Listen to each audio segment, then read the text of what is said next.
국힘이 대선 후보 단일화를 두고 자중질환에 빠졌습니다. 경선 과정에서 단일화를 외치며 발톱을 숨기고 있던 김문수 후보가 권력 야욕을 드러내자 국힘 그리고 한덕수 후보 모두 멘붕에 빠진 것입니다. 급기야는 김문수 후보는 대선 일정을 중단했습니다. 국힘의 집안 싸움은 국민을 배신한 무책임의 끝판왕입니다. 애당초 정책과 비전을 견져야 할 당내 경선을 단일화 yes, 오와 노로 치른 정당의 예정된 파국입니다. 나아가 원천적으로 내란숙의 윤석열의 동조 정당으로서 대선 후보를 낼 자격조차 없는 국힘의 후한무치가 부른 참사입니다.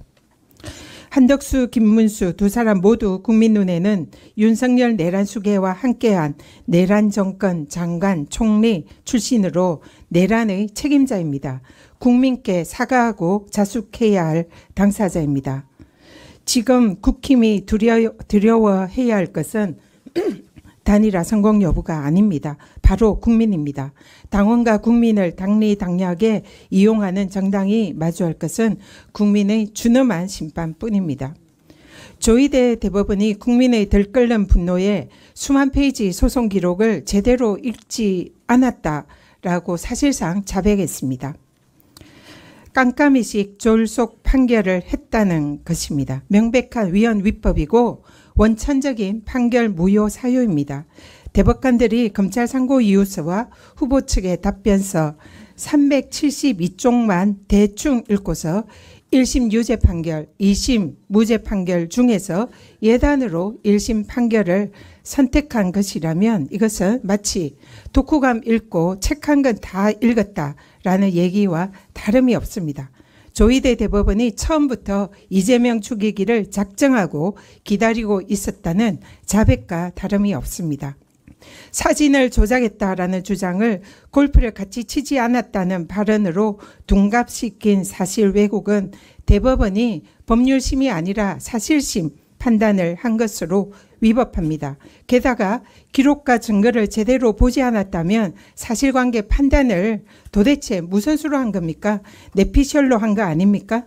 대법원이 법률심이라고 주장하고 싶다면 국감장의 증인의 발언이 국회의 증인 감정에 관한 법률 적용 대상인지 여부에 대한 법률적인 판단부터 먼저 했어야 합니다. 검찰의 조작 수사 억지 기소에 제동을 걸어야 할 사법부가 오히려 정치검찰과 손을 맞잡고 이재명 죽이기 사법 암살을 모의하고 있었던 것과 다름이 없습니다. 정치 판결로 유력 대선 후보의 피선거권을 박탈해서 국민 주권을 찬탈하려는 사법 쿠데타입니다. 이뿐만이 아닙니다. 대법원발 사법 쿠데타 발생 하루 만에 서울 고법으로 사건 기록을 이관했고 또 공판기일도 순식간에 잡혔습니다. 공직선거운동 시작 이후에 투표일까지 22일 동안 예정된 이재명 후보의 다른 재판들만 해도 5건에 달합니다. 1분 1초가 정말 금쪽 같은 후보에게 선거운동 기간 동안 무려 5일이나 선거운동을 하지 말라고 사법부가 발목을 잡는 것입니다. 심지어 투표 당일에도 재판을 열겠다는 것은 사실상 이재명 후보의 선거운동을 방해하고 대선을 포기하라는 급박이자 불법 대선 개입입니다.